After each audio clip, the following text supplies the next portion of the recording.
Hi, my name is Susan Graham and I am a flutist and instructor in New Jersey.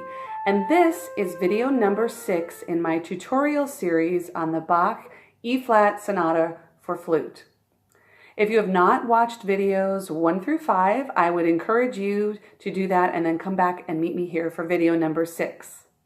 But for those of you who have watched, we will be starting in the second movement at measure 23 and go until the end of the movement.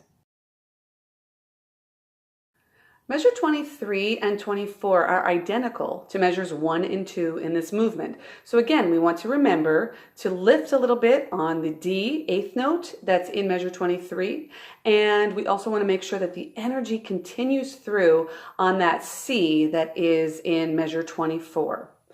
Now, in measure 25, however, it looks like we're going in the same direction that we did for measures 3 and 4, but in measure 26, we go in a completely different direction. And the question arises, where are we going to take our breath? So for the breathing in this phrase, you have some options. One of the options is that you could take a breath right at the end of measure 25 before you do all of those measures with the 16th notes. And so that would be like this.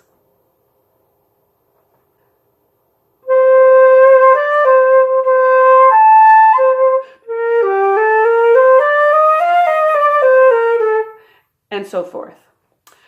Now, if your breathing can last a little bit longer, you could try to get yourself all the way to the end of measure 27 and then breathe there. So the phrase would sound like this.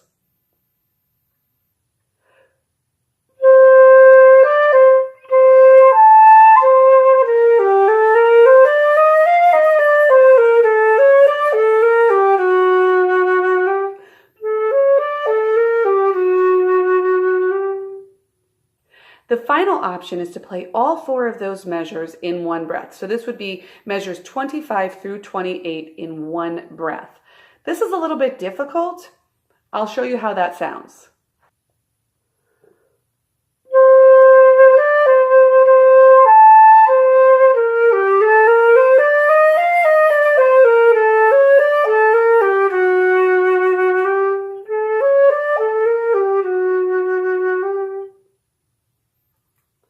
I find that really difficult. My favorite way to do this, of course, is to take a breath right before measure 25 and then take a breath again after measure 27.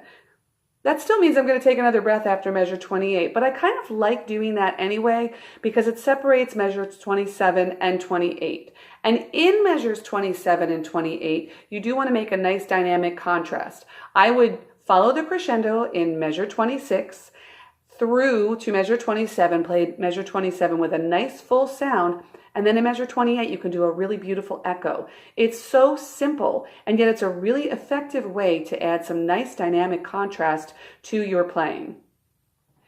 If you would like to work on trying to get all 4 of those measures in one breath, or any place where you're trying to do a long phrase in one breath, I have a little trick that I like to do, and it helps me and a lot of my students with long phrases. And that's starting from the last measure. It's kind of playing backwards. Now, you're not playing literally backwards where you're actually reading from right to left, but you're starting with one measure and then you're continuously adding another measure on before it. So for example, if you were trying to play measures 25 through 28 in one breath, you would start with measure 28. Just start right there on a fresh breath.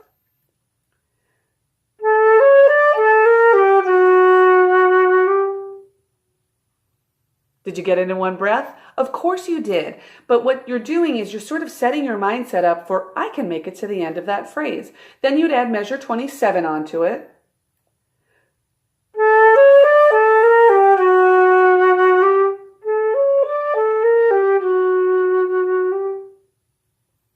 There, I did it in one breath. And I'd add measure 26 and then measure 25 as well. This is a really great method. It doesn't always work though. Sometimes you're just not meant to go that far in one breath, but what I like that it does is it makes you think of the larger phrase, and so even if you never are able to get it in one breath, it just sort of makes you phrase the piece a lot better. Using this method of practicing a long phrase is kind of almost like a little mind trick. It's about mindset, because if you always practice from the beginning of a long phrase and then you keep failing to get yourself to the end, you think to yourself, oh, I can't do it. But if you're always practicing from the end, you're always making it to your goal. And it's just sort of like a mindset sort of a thing. I think that that's an equally important part of playing an instrument, just as important as practicing. Moving on to measure 29. Remember, in measure 28, we did a little echo, so we were soft there. I would recommend being mezzo forte in measure 29, and then there's a poco forte towards the end of measure 29. So play measure 30 with a nice full sound to just sort of keep that dynamic going. You'll also have another little breathing choice here at the end of measure 30. You could breathe on the bar line at the end of measure 30, or you could do what I prefer, which is breathing after the first eighth note of measure 31. The reason I like that is because that is where the phrase comes to a full cadence. And then you can take a little bit of time there as well. I also like to suggest in measure 30 to broaden a little bit, emphasis on the little bit at the end of the measure as you're leading into that downbeat of measure 31.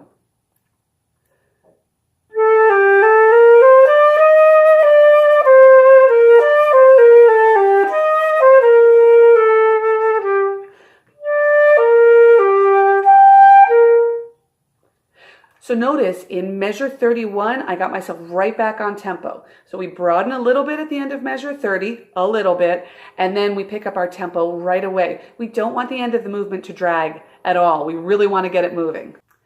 Moving towards the very end of the movement, we're looking at measure 32. Make sure you count very carefully on the 16th note rest on the downbeat. I like to just sort of almost put like a little emphasis there, like think, ba da da da da. It really helps you to just sort of put a syllable there, not out loud, of course. So it would sound like this. And if I were connecting the two measures, measure 31 and 32, it would sound like this.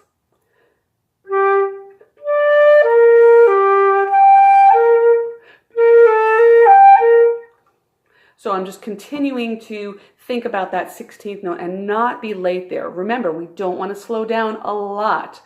But in the end of measure 32, we do have a ritardando there. You are going to slow down a little. And remember that ritardando does not come until the second half of measure 32. I cannot stress this enough that you should not draw out your ritardando. That's not really in the Baroque style to have a very, very long slowdown. I also like to place the last note of the piece. So this is the note that is in measure 33. I talked about this when I was doing a video on the end of the first movement, where you're just sort of placing that last note.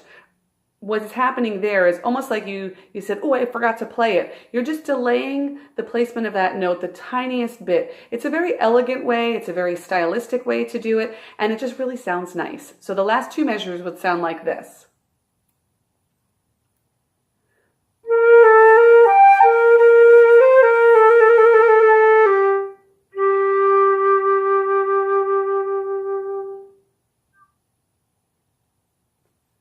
And notice that I am not in a big rush to get my flute off of my face. It really makes a difference. Even in a screened audition, like the Regents audition where no one's going to be looking at you, it makes your sound continue through and the energy of that note continue through. Yes, we're at a soft dynamic, but that doesn't mean there shouldn't be energy in that soft dynamic. Next week, we will start the third movement. This is a very beautiful and exciting movement. You really need to work on your technique for this one a lot, but I will give you some advice on that as well. So we will be starting at the beginning of the third movement and go all the way through measure 23 or letter B. I hope that you have found value in this. Please feel free to give appropriate comments and like and subscribe, and the next video will be out next Friday. Keep practicing.